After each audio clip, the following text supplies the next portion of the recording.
and gentlemen, the President of the Republic of the Philippines, His Excellency Ferdinand R. Marcos Jr.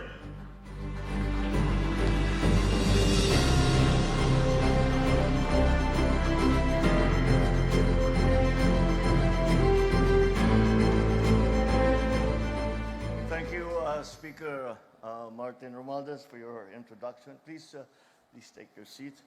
DICT Secretary Henry Aguda, members of the House of Representatives with us, the provincial governors, and the local government officials. The mayors are here to see the system go live. The officials and employees from the Department of Information and Communications Technology, my fellow workers in government, distinguished guests, ladies and gentlemen, good morning to everyone. Ngayong araw na ito ay nakakatuwa dahil talaga nakikita natin na ikinukonekta natin ang buong Pilipinas sa pamamagitan ng ganitong mga fiber backbone para naman ay lahat ng Pilipino, kahit nga yung mga nasa malalayo, yung mga nasa isla na hindi madaling puntahan, ay magkakaroon pa rin ng internet upang makatulong sa kanilang trabaho, upang tumulong sa kanilang pamumuhay.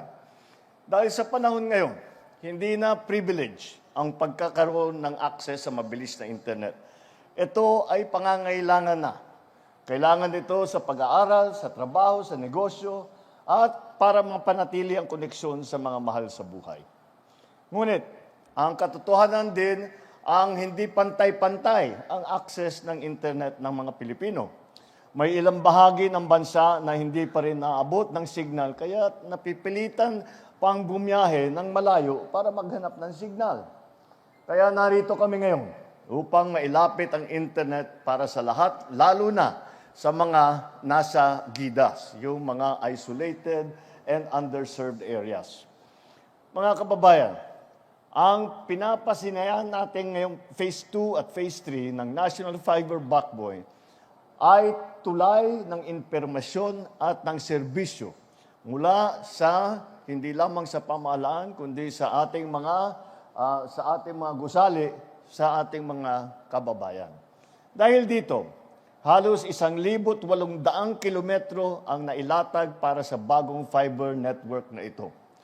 Nung nakarang taon, nailunsad naman natin ang Phase 1, sinimulan sa Ilocos Norte hanggang Quezon City.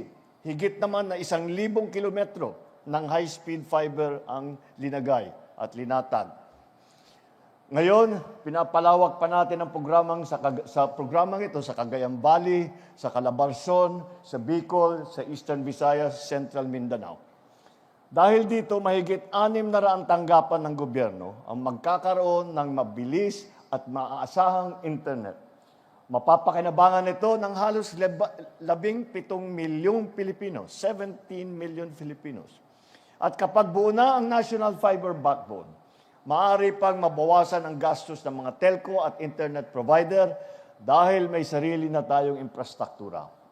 Mas abot kayang internet, mas maraming Pilipino ang konektado. Kaya kapag sinabi nating fiber backbone, mas mabilis na ang daloy ng impormasyon. Mas maaga ninyong malalaman kung may bagyong paparating o kung may job opening sa iba't ibang bayan. Mas madali ninyo makakausap ang inyong mga mahal sa buhay. Saan man dako ng bansa o mundo, anumang oras.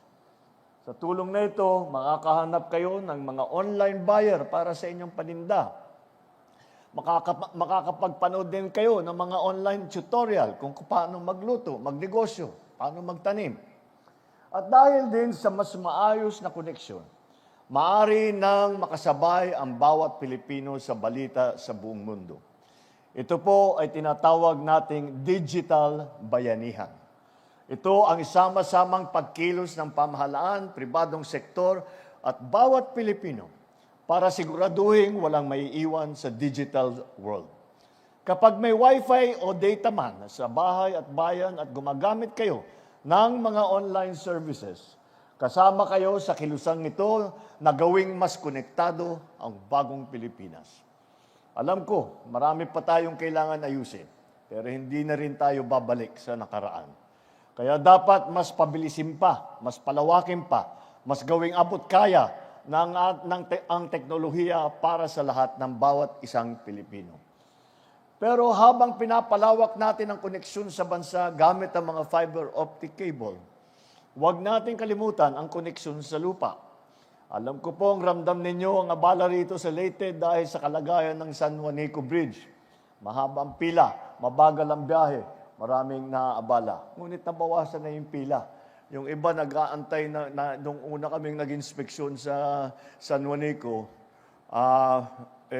yung mga truck nag-aantay 3 araw. 2 araw, 3 araw, may 4 na araw pa. Wala naman silang stambayan kung saan sila kakain, kung saan sila matutulog, kung saan sila maliligo.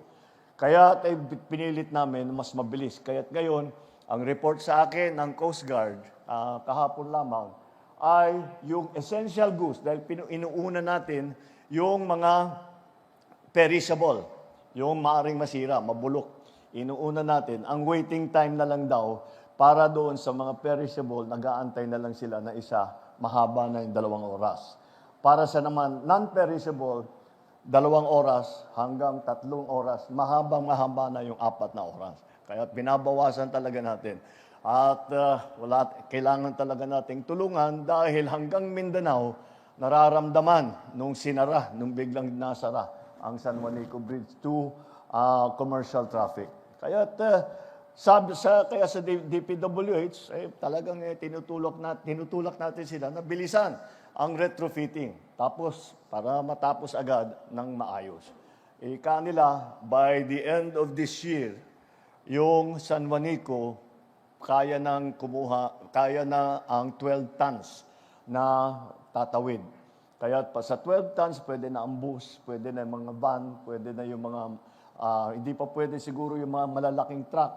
Ngunit lahat ng iba, pwede na private vehicles at yung mga hanggang 12 tons kakayanin na.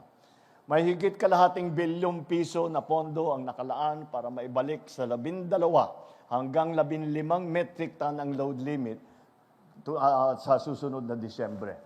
Ngunit kailangan pa nating itaas ang buong kapasidad nito sa 33 metric tons. Paabutin natin doon sa kanyang dati na kaya. Inatasan ko na ang DPWH at DBM na hanapan agad ito ng solusyon. Agaran tayong kumilos at patuloy na kikilos upang muling maging ligtas at matibay ang ating San Juanico Bridge. Mga kababayan, mula digital connectivity hanggang sa ating infrastruktura, patuloy nating binubuo ang mga tulay ng pag-asa. Ito ang mga proyektong nag-uugnay sa atin. Sa taas ng kabundukan, baybayin, ng dagat o pinakaliblib na lugar. Pinakapangako ko, nasa inyong lahat, na ang ating pamahalaan ay hindi titigil hanggang ang buong bansa ay konektado. Hanggang ang bawat bata, matanda, magsasaka, guro, negosyante, healthcare worker, bawat Pilipino ay may access sa kaalaman at sa mga oportunidad. Ito ang bagong Pilipinas na sabay-sabay nating tinatahak. Sama-sama po tayo sa paglalakbay na ito. Maraming salamat at mabuhay kayong lahat. Salamat, mabuhay ang bagong Pilipinas. Thank you, Mr. President.